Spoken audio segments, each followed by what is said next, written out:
কিছু মানুষ থাকে যারা চলে গিয়েও থেকে যায়, কিছু সম্পর্ক থাকে যেগুলো শেষ হয়েও হয় না, আর কিছু ভালোবাসা যেগুলোর পরিণতি নেই কিন্তু অস্তিত্ব মুছেও যায় না। আমি মিথিলা। আমার গল্পটা এমনই এক ভালোবাসার গল্প, যেটা শুরু হয়েছিল বৃষ্টিতে আর শেষ হয়েছিল নীরবতায়। আজ সন্ধ্যায় বৃষ্টি পড়ছে টিপটিপ করে, ঘরের আলোটা আধো অন্ধকারে কেমন ঝাপসা লাগছে। আমি চা বানিয়ে টেবিলে রেখে জানালার পাশে এসে দাঁড়ালাম। দূরে কেউ হর্ন বাজালো, একটা ছায়া হেঁটে গেল রাস্তায়। কিন্তু আমি তাকিয়ে রইলাম আকাশের দিকে, যেখান থেকে বৃষ্টি পড়ছে, ঠিক যেমন ভাবে তোমার চলে যাওয়ার পর আমার চোখ থেকে পড়েছিল। জাহিদের সঙ্গে প্রথম দেখা যেদিন বিশ্ববিদ্যালয়ের প্রথম দিন ছিল। সবাই নতুন, অচেনা মুখ, অজানা হাসি, মিষ্টি ভয় আর উত্তেজনা। আমি তখন একটু নার্ভাস, একটু একা। হঠাৎ আকাশ কালো করে মেঘ গেল, আর মুহূর্তে বৃষ্টি নেমে গেল। আমি দৌড়ে একটা ভবনের ছাদের নিচে দাঁড়ালাম। ভিজে যাওয়া চুল মুখে লেপ্টে ছিল, চোখে কনফিউশন, হাতে ব্যাগ আর ভিজে যাওয়া বই খাতা। ঠিক তখনই কেউ পেছন থেকে বলল, 1 মিনিট, আপনি ছাতা আনেননি না? আমি ঘুরে তাকালাম, দেখলাম একটা ছেলে দাঁড়িয়ে আছে ছাতা হাতে, মুখে একটা শান্ত হাসি, চোখে একটা অদ্ভুত নীরবতা। সে বলল, চলুন আমি ড্রপ করে দেই, ভিজে গেলে ঠান্ডা লাগবে। আমি একটু ইতস্তত করলাম, তারপর ওর ছাতার নিচে চলে এলাম। বৃষ্টি থামছিল না, আর আমরা নিঃশব্দে হাঁটছিলাম একই পথে। কিন্তু সেই নীরবতার মাঝেও যেন অজানা এক আলাপ চলছিল, হয়তো দৃষ্টিতে, হয়তো মৃদু নিঃশ্বাসে। সেদিন থেকেই শুরু। ক্লাসে দেখা, ক্যান্টিনে হঠাৎ একসাথে বসা, লাইব্রেরির নিঃশব্দ করিডরে একই টেবিলে বই পড়া। জাহিদ এমন ছিল যে তাকে সহজে ভোলা যায় না। ওর মধ্যে এক ধরনের শান্ত আত্মবিশ্বাস ছিল, যেটা আশেপাশের সবাইকে নিরাপদ লাগতো। ও কখনো বাড়াবাড়ি করতো না, শুধু বলতো, মিথিলা, তুমি খুব আলাদা একটা মানুষ, তোমার মধ্যে একটা নিঃশব্দ ঝড় আছে, আমি সেটা অনুভব করি। আমি হাসতাম, কিন্তু ভেতরে ভেতরে জানতাম ও যা বলছে সেটাই সত্যি। ওর সাথে কাটানো প্রতিটা বিকেল যেন একটা নতুন পৃথিবী খুলে দিত। একদিন বৃষ্টি ভেজা দুপুরে আমরা ক্যান্টিনের জানালার পাশে বসেছিলাম। বাইরে বৃষ্টি ঝরছে, ওর হাতে 1 কাপ কফি, আমার সামনে গরম চা। ও হঠাৎ বলল, তুমি জানো, মানুষ 2 ভাবে ভালোবাসে। কেউ ভালোবাসে জেতার জন্য, কেউ ভালোবাসে শুধু অনুভব করার জন্য। আমি দ্বিতীয়টা। আমি চুপ করেছিলাম, কারণ তখন আমি ঠিক বুঝে উঠতে পারিনি ও ভালোবাসা নিয়ে বলছে নাকি আমার কথা বলছে, না অন্য কিছু। দিনগুলো কেটে যাচ্ছিল। একটা সময় আমি অনুভব করলাম ওর উপস্থিতি ছাড়া আমার দিন অসম্পূর্ণ লাগে। ক্লাসে ও না থাকলে মনোযোগ চলে যেত, রাতে ঘুম আসতো না। ওর অনলাইন দেখলেই মনটা শান্তি পেত। আমি বুঝে গিয়েছিলাম আমি জাহিদকে ভালোবেসে ফেলেছি। কিন্তু আমি বলিনি, কারণ আমি ভয় পেতাম যদি বলার পর সবকিছু বদলে যায়, যদিও দূরে সরে যায়। ভালোবাসা যে কখন এত নিঃশব্দে প্রবেশ করে আমি বুঝতেই পারিনি। জাহিদ আমার অভ্যেস হয়ে গিয়েছিল। ওর মেসেজ না এলে দিন অসম্পূর্ণ লাগতো, ওর হাসি না দেখলে মন ভারী হয়ে যেত। আমরা দুজন তখনই স্বপ্ন দেখি ভবিষ্যৎ নিয়ে, একসাথে চলার ভাবনা নিয়ে, যদিও সেটা মুখে কেউই বলিনি। কিন্তু জীবন তো শুধু স্বপ্ন দিয়ে চলে না, ওর জীবনের দিকটা ধীরে ধীরে বদলে যাচ্ছিল।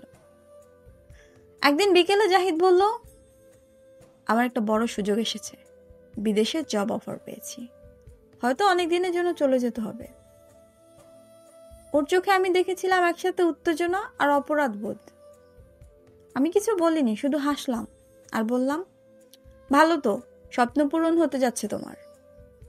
কিন্তু অন্তরটা কেঁদে উঠেছিল, কারণ আমি জানতাম ওর স্বপ্ন মানে আমার নিঃসঙ্গতা।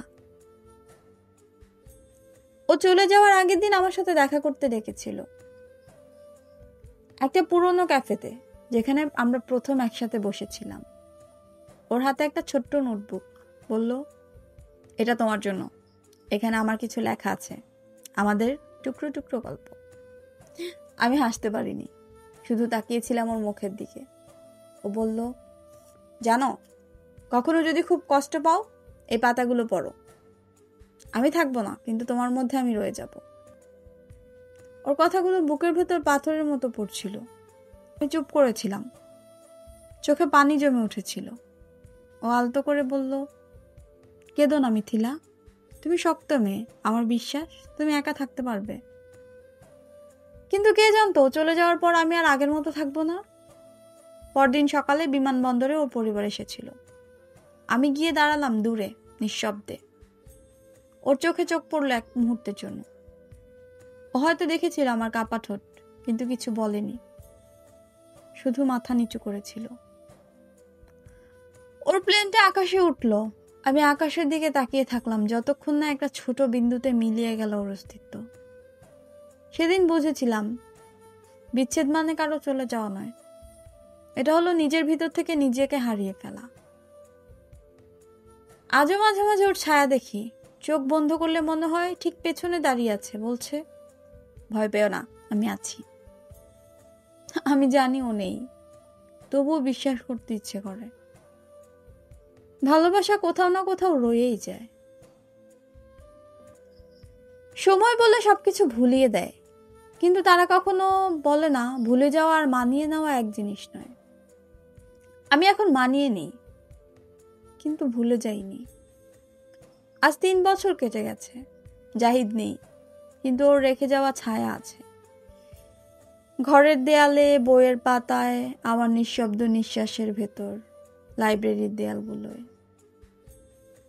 আমি এখন একটা ছোট্ট বিজ্ঞাপন সংস্থায় কাজ করি। লোকেরা ভাবে আমি স্বাভাবিক, হাসি, কথা বলি, কাজ করি, কিন্তু ভেতরে ভেতরে আমি একা।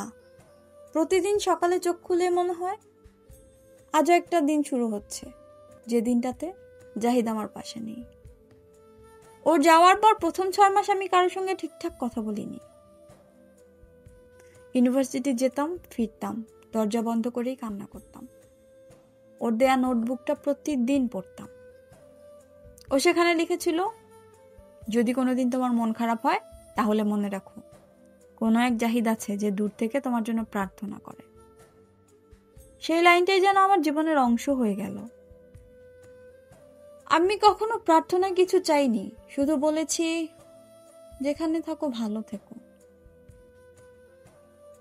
কখনো কখনো রাতের বেলা হঠাৎ ঘুম ভেঙে যায়, মনে হয় দরজায় কেউ টোকা দিচ্ছে, যেন জাহিদ ফিরে এসেছে। কিন্তু চোখ খুলে দেখি শুধু বাতাস, পর্দা নড়ছে, আর আমি একা।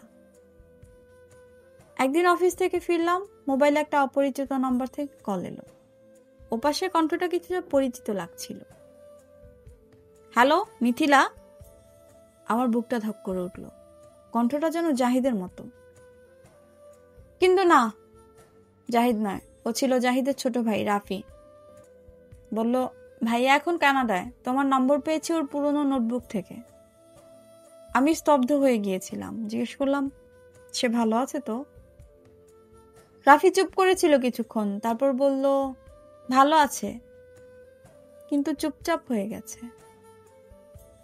আমি আর কিছু জিজ্ঞেস করতে পারিনি। হঠাৎ বুকের ভেতর কেমন ফাঁকা ফাঁকা লাগতে লাগলো।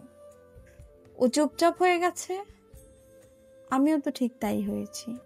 দুজন আলাদা দেশে থেকেও একইভাবে নীরবতায় বসবাস করছি। কি হয়েছে ওর? আমার সাথে যোগাযোগ করলো না কেন? এক রাশ প্রশ্ন বুকের ভেতর নিয়ে বসে রইলাম। রাফিকে কি সব জিজ্ঞেস করব? ওর কাছ থেকে কি জাহিদের ফোন নাম্বারটা চাইবো? বুঝতে পারছিলাম না কি করব। আজ এ পর্যন্তই থাক। আমাদের গল্পটা আগামী পর্বে শেষ হবে। আপনারা যারা এতদূর পর্যন্ত শুনেছেন তাদেরকে আমন্ত্রণ রইল পরের পর্বটা শোনার জন্য। আর আমাদের চ্যানেলের গল্পগুলো ভালো লাগলে অবশ্যই লাইক, কমেন্টস এবং শেয়ার করে দেবেন আপনার বন্ধুদের সাথে। আর অবশ্যই সাবস্ক্রাইব করতে ভুলবেন না। ধন্যবাদ।